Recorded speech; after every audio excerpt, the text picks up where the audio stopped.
청년들과 함께하는 최신 정보 수다 청정수 시간입니다. 오늘은 한동대학교 언론어스 윤예진 학생과 함께합니다. 안녕하세요. 안녕하세요. 한동대학교 윤예진입니다.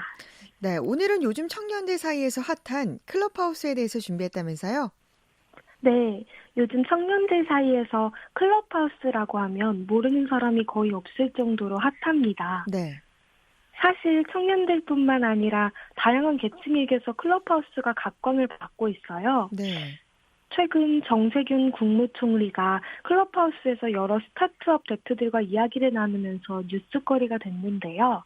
페이스북 창립자 마크 저커버그, 테슬라의 최고 경영자 일론 머스크와 같이 유명 인사들, 인플루언서, 연예인들까지 활동을 시작하면서 가입자가 엄청나게 불어나고 있습니다. 네. 아니, 클럽하우스가 뭐길래 이렇게 주목을 받는 거야? 이 시국에 클럽이라고? 많이들 궁금해 하실 텐데요. 오늘 제가 이 클럽하우스가 도대체 무엇인지, 그 특징들에 대해 말씀드리고 또 어떻게 이용하면 되는지 자세히 다뤄드리도록 하겠습니다. 네, 좋습니다. 저도 사실은 궁금해서 가입만 네. 해둔 그런 상태인데요. 먼저 이 클럽하우스가 무엇인지 좀 간략하게 이야기해 주세요. 네. 클럽하우스는 음성을 기반으로 한 소셜 네트워크 서비스예요. 네. 우리가 보통 이용하는 카카오톡, 인스타그램, 페이스북과 같은 SNS들은 기본적으로 문자, 그러니까 텍스트를 기반으로 하고 있죠. 네. 글을 쓰고 글을 주고받고 글로 내 생각을 표현하는 것이었다면 클럽하우스는 글이 아닌 말을 주고받는 서비스입니다. 네. 여러분들이 지금 보시고 계신 보이는 라디오 유튜브처럼 말하는 사람의 행동과 표정 절대 볼 수 없습니다. 댓글을 달거나 채팅을 할 수도 없고요. 기존 SNS들이 문자였다면 클럽하우스는 전화라고 이해하시면 쉬울 거예요. 네. 전화처럼 실시간으로 이루어지기 때문에 한 번 받지 못하면 다시 들을 수 없는 거죠. 실시간 오로지 목소리로만 소통 가능한 플랫폼이라고 할 수 있습니다. 네. 그런데 기존에 이 스푼이나 팟캐스트와 같은 오디오를 기반한 플랫폼이 이미 나와 있는 걸로 알고 있는데요.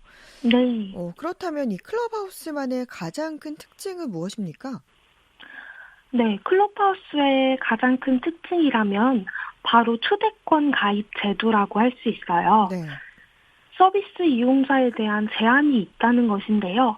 내가 초대권을 받지 못하면 클럽하우스의 서비스를 이용할 수 없는 것입니다. 네. 이 점이 저에게도 참 엄격하고 제한적이게 느껴졌는데요. 누구나 앱을 깔고 가입은 할 수 있지만 내가 만약 초대권을 받지 못했다면 대기자로서 누군가의 승인을 기다리는 상태에 머물게 됩니다. 네. 그러면 클럽하우스를 먼저 이용하고 있는 나를 아는 사람들 중에서 내가 대기 상태인 것을 보게 되고요. 그것을 누군가가 승인해주면 그때부터 본격적으로 서비스를 이용할 수 있게 됩니다. 네. 그러니까 초대권을 받아야 하고 또 그렇지 않으면 누군가가 승인을 해줘야 하는 어떻게 네. 보면 좀 폐쇄적인 느낌도 없지 않아 있네요. 네, 맞아요.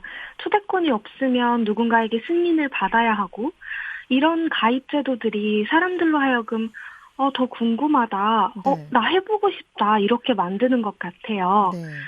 초대권을 받은 사람은 클럽하우스에서 초대 문자를 받는데요. 그래서 내가 클럽하우스에 초대되었구나. 누구누구가 나를 초대했구나. 이렇게 알 수 있는 거예요. 네. 초대권은 1인당 2장씩 주어집니다. 초대권을 보낸 뒤에는 취소할 수가 없고 클럽하우스 내에서는 초대된 사람의 프로필 하단에 누가 초대했는지 그 마크가 남겨지기 때문에 네. 신중하게 선택해서 초대장을 보내야 합니다. 네.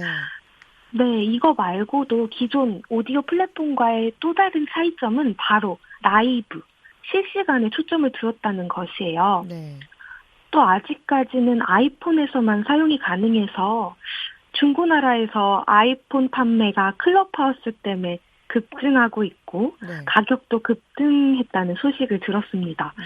아무래도 안드로이드 폰을 가진 분들은 조금 기다리셔야겠어요. 네. 좀 개인적으로도 가장 궁금한 부분이긴 한데 이 네. 클럽하우스 사용 방법에 대해서 이야기를 좀 해주세요. 네. 클럽하우스 사용 방법에는 먼저 일단 클럽하우스에는 방이라는 제도가 있어요. 네. 클럽하우스 앱을 깔고 들어가시면 실제로 다양한 방들이 있다는 것을 알 수 있습니다. 예를 들어서 디자이너들의 방, 언론인들의 방부터 시작해서 반말로 말하는 방, 성대모사를 하는 방 등 정말 다양하고 재밌는 방들이 많이 나와요. 네. 내가 하나의 방에 들어가면 그 방에 있는 사람들이 나누고 있는 이야기를 들을 수 있는데요. 네. 처음에 방에 들어가면 그 방 사람들의 얘기를 들을 수 있는 리스너로서 있게 됩니다. 네. 즉, 말은 할 수 없고 들을 수만 있는 위치인 거죠. 네. 그러면 말을 하고 싶을 때는 어떻게 해야 하나요? 네, 사실 처음 방에 들어가더라도 바로 말을 할 수 없기 때문에, 뭐지? 선택받은 사람만 말할 수 있는 거잖아? 나는 듣는 것만 되고 너무 아쉬워. 라고 생각하실 수도 있는데요. 네. 말을 하고 싶다면 제가 바로 스피커가 되면 됩니다. 음, 이 스피커라는 포지션은 바로 모더레이터를 통해서 받을 수 있어요. 네. 여기서 모더레이터 어렵게 느껴지실 수 있는데요. 네. 쉽게 생각하면 방장, 주도자와 같은 사람입니다. 음, 방을 처음 개설하거나 방을 함께 주도하는 사람들이라고 할 수 있고요. 네. 스피커인 동시에 관리자와 같은 역할을 하고 있는 겁니다. 음, 실제로 클럽하우스에서 많은 사람들의 얘기를 또 듣고 나누기를 원하는 사람들이 방을 만들어요. 네. 그래서 방을 여는 모더레이터들은 방에 들어온 사람들에게 많은 발언권을 줍니다. 네. 아까 말씀드린 스피커가 되기 위해서는 각자에게 있는 손 모양의 버튼을 누르셔야 해요. 네. 그 버튼은 마치 저희들이 발표할 때 손을 드는 것처럼 저 말하고 싶어요 라고 사람들에게 표시하는 도구입니다. 네.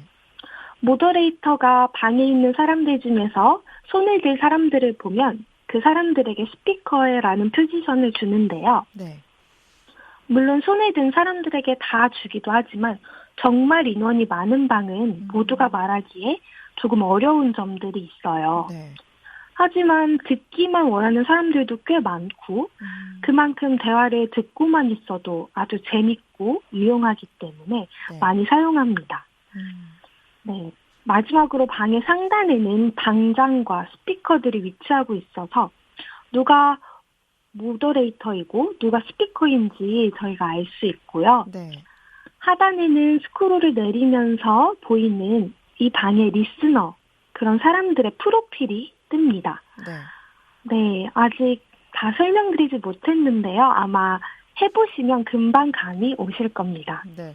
그런데 이렇게 이야기를 들어보니까 뭐 감이 오는 부분도 있지만 또 들을수록 더욱 궁금한 게 많이 생기는데요. 네. 그러면 여기서는 이제 모르는 사람들과 이야기를 나누는 건가요? 네, 대부분 모르는 사람들과 얘기를 나눠요. 네. 사실 처음에 이 클럽하우스가 실리콘밸리의 IT 업계에서 일하는 사람들끼리 네트워킹 목적으로 사용하였다고 해요. 네.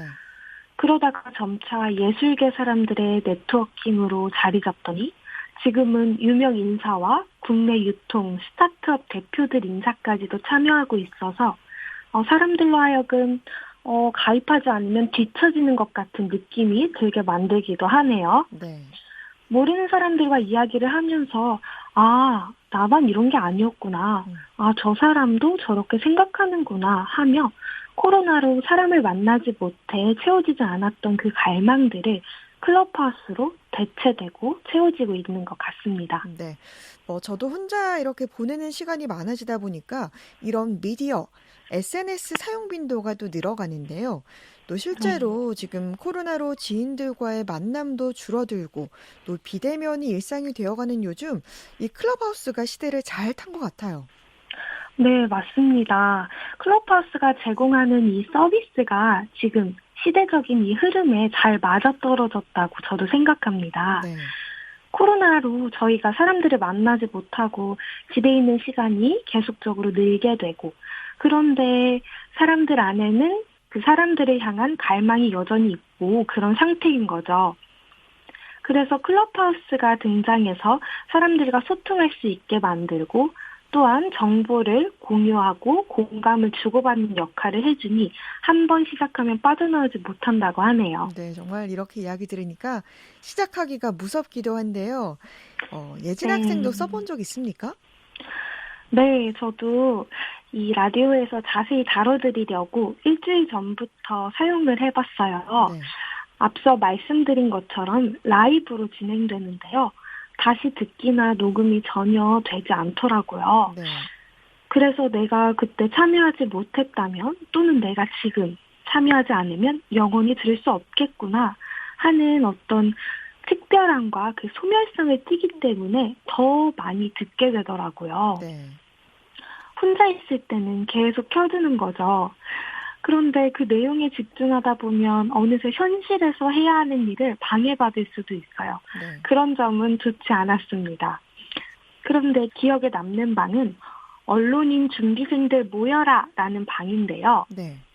아무래도 제가 학생이다 보고 어리다 보니 같은 길을 걷는 사람들을 만나면 힘을 많이 얻는 것 같아요.